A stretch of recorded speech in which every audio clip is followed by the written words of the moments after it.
Sorry, I just had a night meme. A what? A night meme, something you swear you're never gonna do again, but then it works its way into your subconscious, so it keeps popping up. Don't you mean nightmare? No. That's yet to come.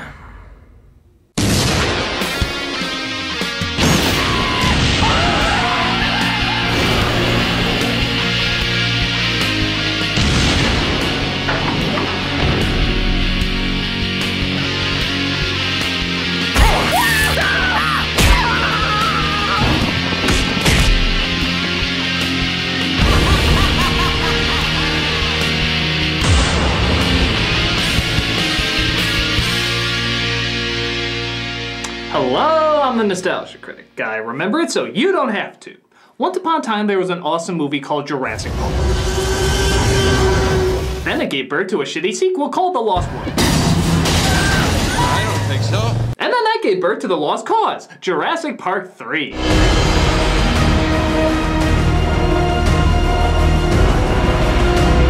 This is the one that many people consider to be the absolute worst of the series. But is it really the worst? I mean, don't get me wrong, it's a bad movie. It's a complete waste of time.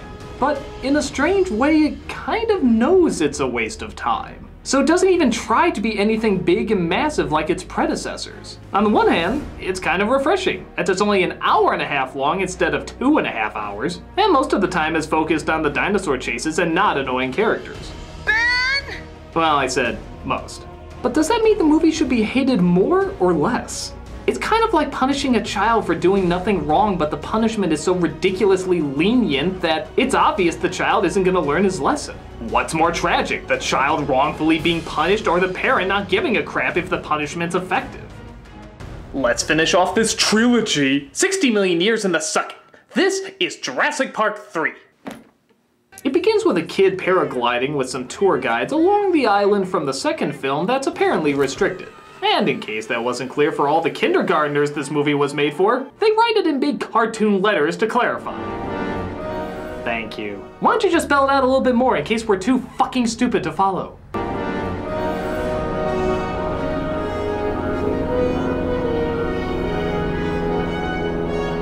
So, yeah, the movie's pretty much emphasizing you'd have to be a goddamn idiot to go here, so we see some goddamn idiots who decide to go here. Make sure you get as close as you can! But not too close, eh?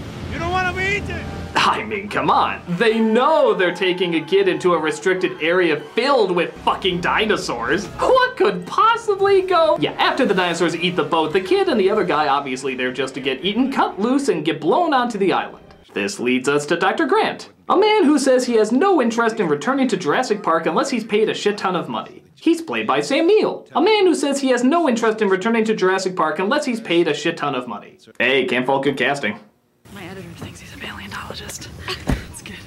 Hey, Mark! We see what absolutely nobody wanted to see. Dr. Grant and Dr. Sattler completely split up as she decided to have a family with someone else. Oh yeah. You nailed that one, movie. That's exactly what everybody was hoping was going to happen by the end of the first film. Just like Tommy Lee Jones splitting up with his wife in Men in Black 2, or the orphanage being shut down in Blues Brothers 2000, or all the supporting characters being killed in Alien 3. You made one of the most likable elements in the previous film mean completely nothing. Why don't you just write a big sign at the ending of the first movie saying, "You don't like this. You don't want to see this go anywhere. Do not focus on the heartwarming moment we're intentionally focusing on." Bullshit. So you know Mark's been working for the State Department now. Yeah, what do you do, Mark? Yes, what do you do aside from pumping out children for my baby-obsessed former girlfriend? So what are you working on now? Raptors, mostly. My favorite. The even stranger thing is, they still have chemistry. When they talk, I want to see them together. I want to see them figure out dinosaur shit. We found what looks like a very sophisticated resonating chamber. Wait a second. So we were right. I mean, they had the ability to vocalize. But nope. His girlfriend in this movie is replaced by this guy, Billy, played by Castor Troy's brother from Face Off. And this time, instead of focusing on swapping faces, he's focusing on swapping raptor voices. As, get this, they recreate a raptor's vocal chamber, so they can flawlessly recreate a raptor's call. Listen to this.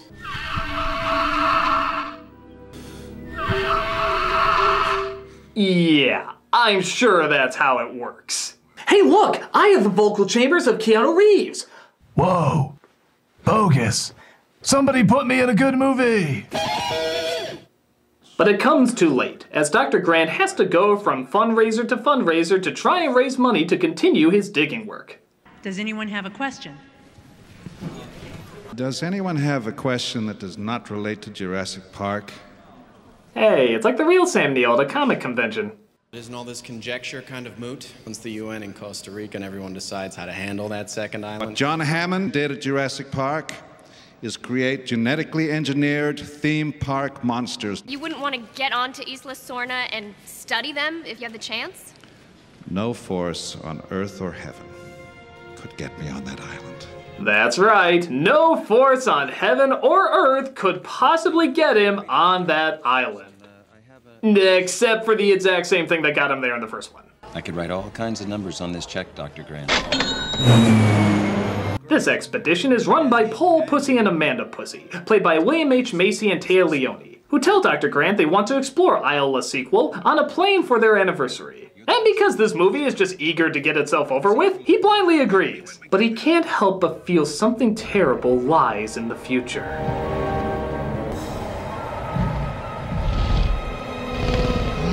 Alan. Alan. And that was our first big scare, everybody. A prehistoric version of the Muppet Show. Alan. Fucking fail. I'm sorry, I don't care at what strategic point you put it or in what area you have it pop out, there is no way a dinosaur saying Alan is ever going to be scary. Alan. No, I told you, it's not gonna work. Alan. No, I told you, it's not happening. Alan. That's it, I'm out of here. Alan. Will you piss off? Hey, Critic, I've got this pain in my stomach. Could you check it out? Yeah, sure. Alan. Damn it! Will you get lost? Alan.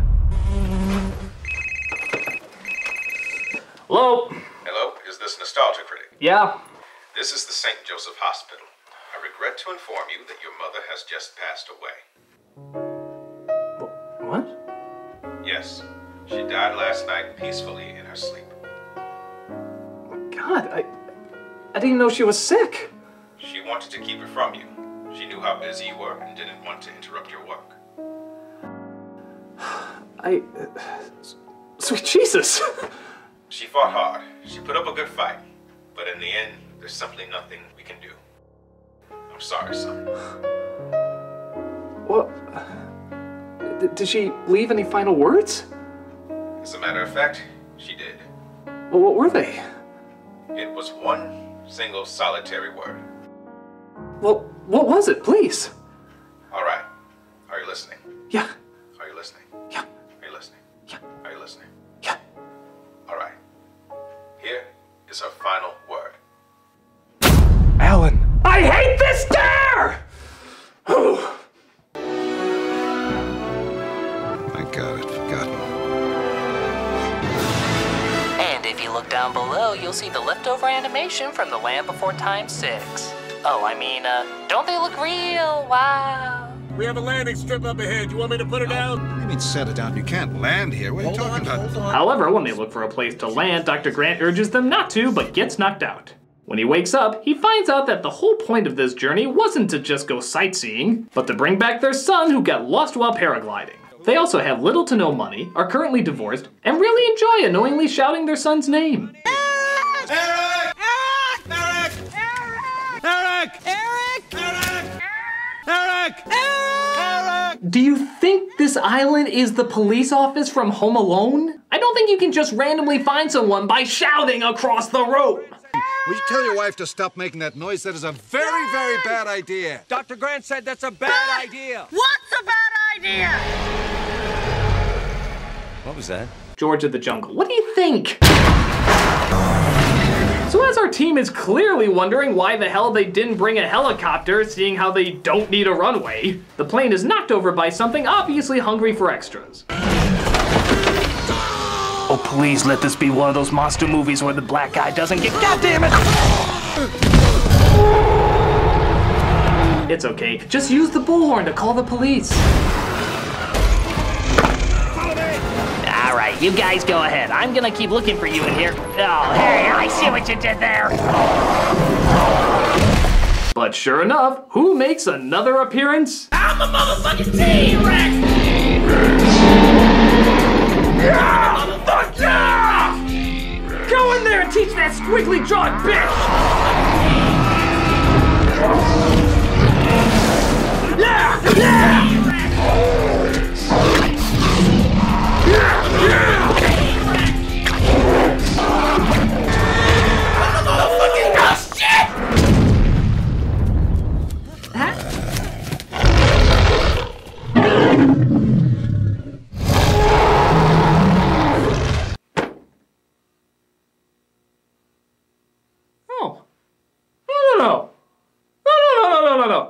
Happen. That didn't just happen. That was the motherfucking T-Rex. Nobody outdoes the motherfucking T-Rex. Who's this bitch that thinks she's the motherfucking T-Rex? She's not the motherfucking T-Rex. In the poster for Transformers 4, the splooging of the dong. That's not a dinosaur that looks like Daffy Duck's beak after it got shot. It's the motherfucking T-Rex. It's like killing off Batman and replacing him with super duper better man. No. There's just some things you do not fuck around with. It's like taking a kid's favorite toy and being like, "Hey there, kiddo. You like your Dora the Explorer doll?" Sure do. Well, what would you think if I got you a brand new Barbie doll? Oh, that's okay. I love Dora. No, you love Barbie. I'm pretty sure I love Dora. Oh, look at that. Barbie killed Dora. Now you have to love Barbie. Poor Dora. You will care nothing for her. You instead love your Barbie doll. I don't want to. You will love her. No, Daddy, no. Wow. I was in a dark place when I wrote that. But what do you expect? Can you really fucking blame me after seeing the motherfucking T-Rex be... I need a break. Here's a donation site to give money to the greatest dinosaur who ever existed. How's a motherfucking T-Rex?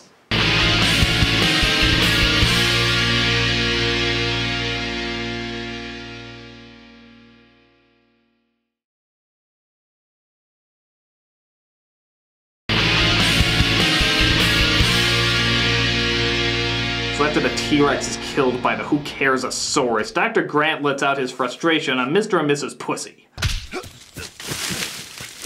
No.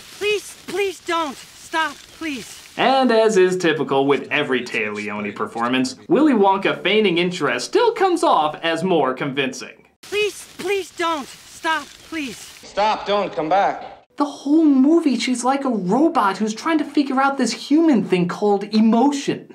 Because we have permission to fly low. You're not gonna look for Dr. Grant? You drive 5 miles under the speed limit, Paul. I shot this the morning they disappeared. If he'd been with you, he'd be completely safe. We even have 2 seats reserved on the first commercial flight to the moon. I find it extremely difficult to predict what you will find acceptable. Perhaps hunger will compel you to try it again. It also doesn't help that she breathes through her mouth more than Kristen Stewart does. Look at this scene. She doesn't say a line conveying emotion or anything. It just holds on her fucking leaving her mouth open. It's really kind of baffling. Something to see from the air.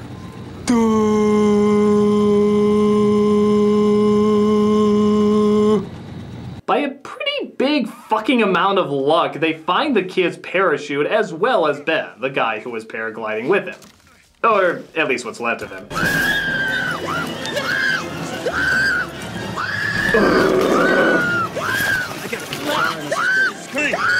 You know, I didn't think it was possible to out-Capshaw Kate Capshaw, but lady, you are seriously cutting off the nuts of my patience. Okay, you're free. I'm gonna go star in an Adam Sandler movie to make his acting look good. Get her back, Mr. Kirby. Amanda! But they come across not the safest of environments. I hate these guys. Things don't get any better when they come across a research lab where the worst kind of raptor is waiting. The Mohawk Raptor. Dude, I just want to be the drummer from Blink 182.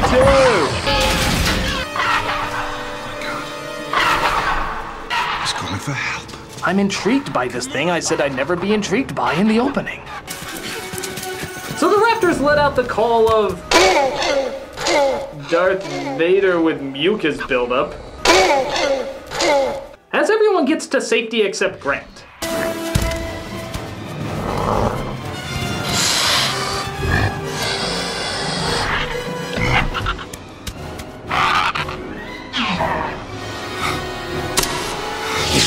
Oh no! Maybe we should have actually eaten him instead of looking at him for a couple seconds. I just wanted another one to say clever girl. Julie! I'm sorry. It was just so cool when he said it. I just wanted to hear somebody else say it again. You are so insecure, Julie. Shut up! You shut up!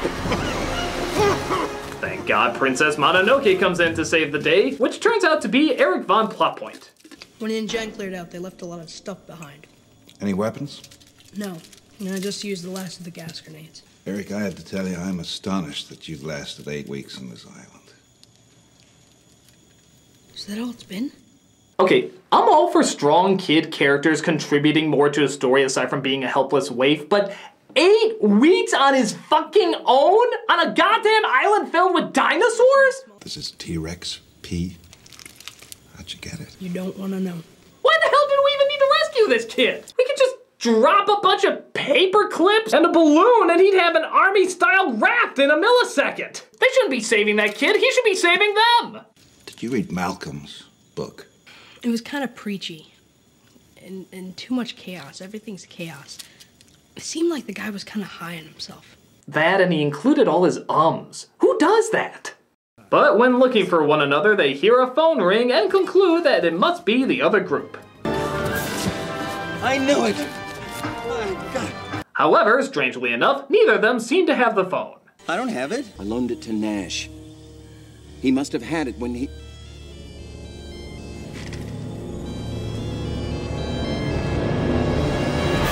You have a voicemail. Boy, strange how they could hear the ring of a tiny phone and yet the giant clomping sounds of a monster even bigger than the T-Rex who shook the ground whenever she walked for some reason didn't catch their ears.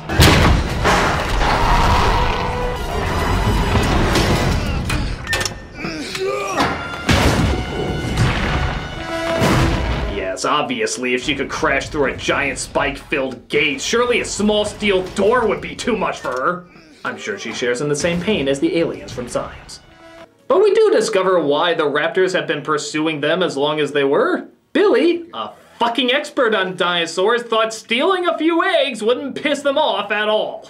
I took them on an impulse. I thought they'd be worth a fortune, enough to fund the dig site another 10 more years. But I did it with the best intentions. Some of the worst things imaginable have been done with the best intentions. Just look at every Academy Awards show. So he decides there's only one thing to do with the eggs.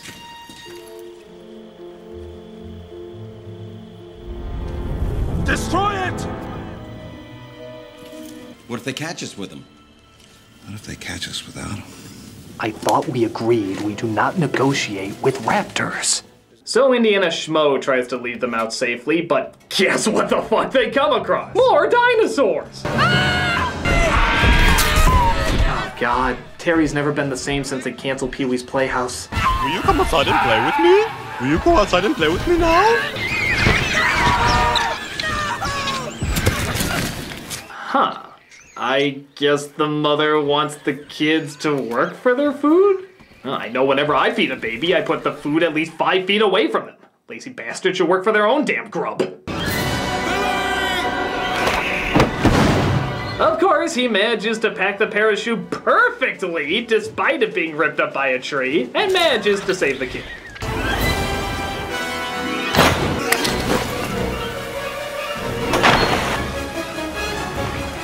Terry, I told you not to play Acapulco Cliff Diver in the playhouse! Terry, what's the matter with you? That's the fish's water! But sadly, it seems like he's not able to save himself.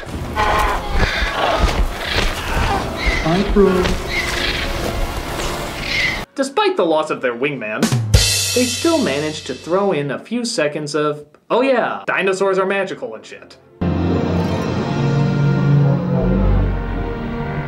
And I mean literally a few seconds. 37 to be exact. 37? Yeah, 37. This whole movie is like a Jurassic Park paint by numbers. There's no flow or segue, it's just hitting the points you know you need to hit. Hit the build-up, hit the big dino moment, hit the little dino moment, hit the ooh-ah moment. Except in that ooh and ah moment, not only is it incredibly short, but the dinosaurs aren't even that whimsical looking. They look creepy as fucking shit. They look like purple sores crossed with that new faceless Joker. This isn't charming, it's scary as hell.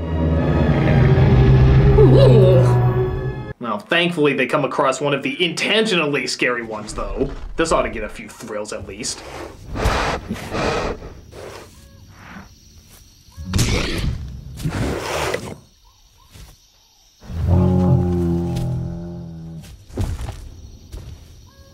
Okay, I think I figured out the problem here. All the dinosaurs that are supposed to be really threatening are either laughably useless or distractingly cute, and all the dinosaurs are supposed to be harmless or terrifyingly frightening or horrendously hideous. I think someone in the design department got a few notes backwards. Oh, it's time to paint and number obligatory rain scene with monster in it, as Flintstonosaurus attacks yet again. What is this dinosaur's deal with these guys? It's not like there isn't bigger game to chase. Hell, the fucking T-Rex probably would have fed her for a month. So why does she keep going after them? Maybe to dinosaurs, all people look like running middle fingers. Hey, it makes about as much sense as any other reason. But Grant finally manages to get the cell phone to work. So, who does he call? The police? The army? The navy? Okay.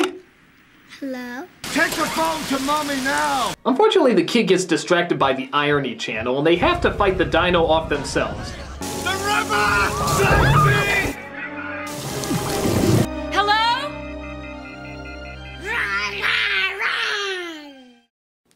Well, to be fair, that was scarier than most of the other dinosaurs in this movie.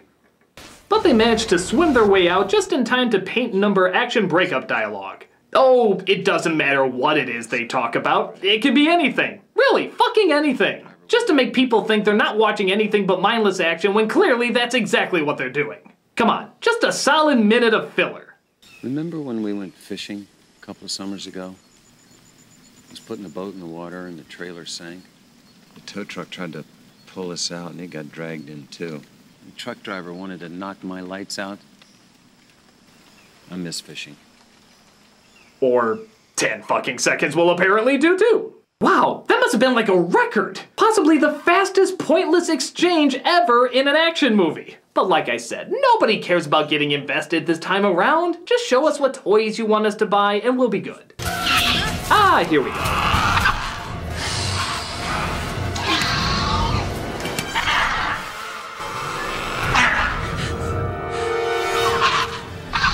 Okay, these are built up as like the greatest hunters. Why do they always just look at them instead of attacking them and or getting their eggs back?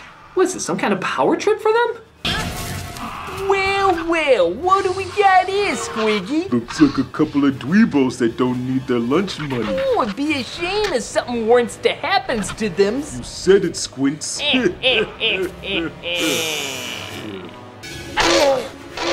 But, of course, Grant manages to communicate with them via bullshit horn. The translation might have gotten a little jumbled though.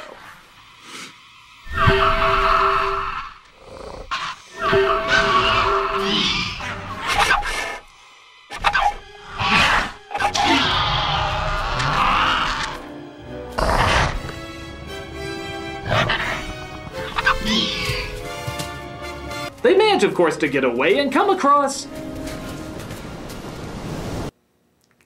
a scene from Lost? As it turns out, Sattler called the right people to save the day. Thank God we dropped off that guy in the suit totally alone ahead of time, or else you'd be less likely to commit that visual to memory. Okay, hold on. So a scientist who's not very rich or famous gets help to go after another scientist who's not very rich or famous and gets the fucking army. But when a little kid who would obviously make headlines if he showed up dead is in trouble, what do we get?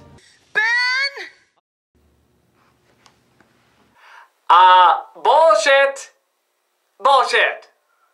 Even Billy seems to have somehow made it out okay. I don't know, if the movie doesn't care to explain it, why should we care to hear it? Until it seems the adventure is not quite over. What the hell is that? Dr. Grant, look! Where do you think they're going? I don't know, maybe just looking for new nesting grounds. It's a whole new world for them. Let's go home. Except for the fact that it is over. What the flying fuck was the point of that? Oh good, the things that try to peck our dicks off are looking for a new nesting ground. Whoopity fucking do, why is this worth mentioning? Hell, why are you even trying to make it look like a good thing? Killer dinosaurs can take flight and are flying towards your homes. What's with the whimsy music? This is horrifying news. Henry, is that America? Yes, my dear Feifel, there is still so much America left to eat. Will we devour them all? Yes, Feifel, we will make their insides their outsides. Ha ha ha ha. And that's Jurassic Park 3. Is it the worst of the series? Kinda, sorta. But it is mercifully short.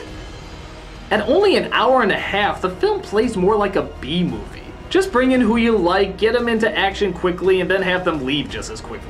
While Lost World was technically a bigger film, it was so long and so heavy-handed with its message and bland characters that I remember it being more painful to sit through. Here, the movie kind of knows it has no reason to exist, so it just sort of comes and goes. It's obvious less effort is put into it, so it's kind of hard to get truly that angry with it.